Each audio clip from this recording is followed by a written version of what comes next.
Hello everyone, I wanted to talk about my favorite polymer clay tools. This is not an exhaustive list of tools you will need, and some of them are a little bit unconventional, but with that being said, let's get started.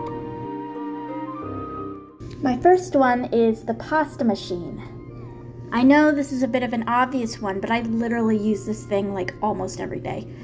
It's great for rolling clay out quickly and evenly, and you can use it to blend colors really quickly. And it's also great for making Skinner blends. So I have a ton of sculpting tools, as you can see here, but these 5 are my absolute favorites. This little dotting tool is great for making textures and patterns. I use it for feathers all the time.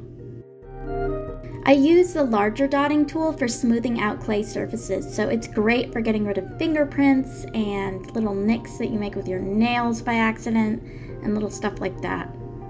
This wood tool is double-ended. One side has a rounded tip and it's great for making borders and rounding things off. The other pointy side is great for making tiny little details.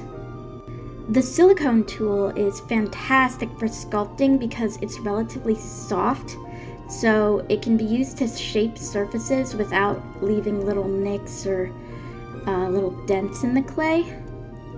And it's very easy to clean. I use the X-Acto knife for cutting shapes out of clay because it gives me really nice, clean, sharp edges.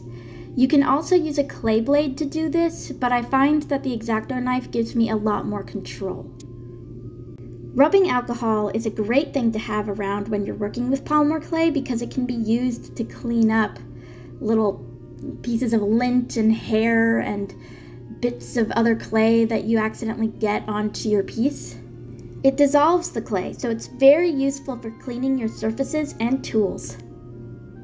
I love this bead rack. I got this bead rack on Amazon. It's great for making beads because you can put it in the oven and it'll raise the beads up so that they don't develop a flat spot on the bottom from sitting on the baking sheet. Now you can easily DIY this tool, but I just bought one off of the internet. I made this needle tool by baking a needle into a blob of scrap clay, and the handle makes holding the needle much easier. I use needles a lot for doing very detailed sculpting, particularly on leaves and flowers. Chalk pastels are a great way to color polymer clay.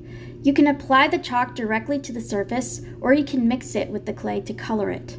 Although I would not recommend using this to make darker colors, only use it for pastels. You can also use mica powder to get a more metallic finish.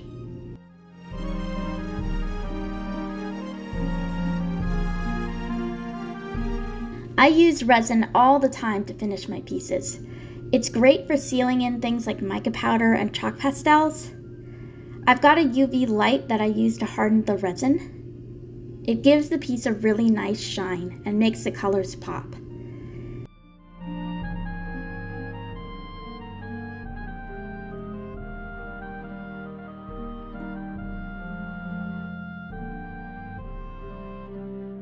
If you don't have UV resin, you can also use a clear gel top coat and apply it like a regular nail polish.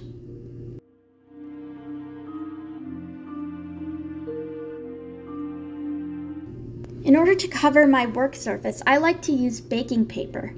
You can bake it, and it protects your surface from the clay. I also like to use a silicone mat.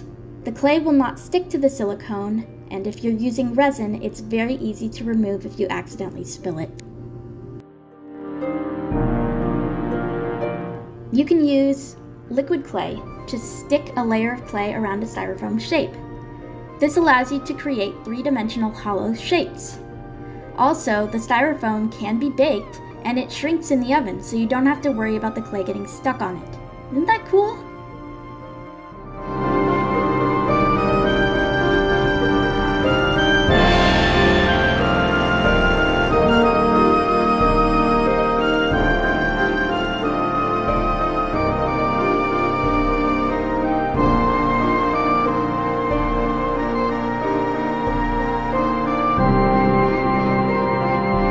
So those are some of my favorite polymer clay tools.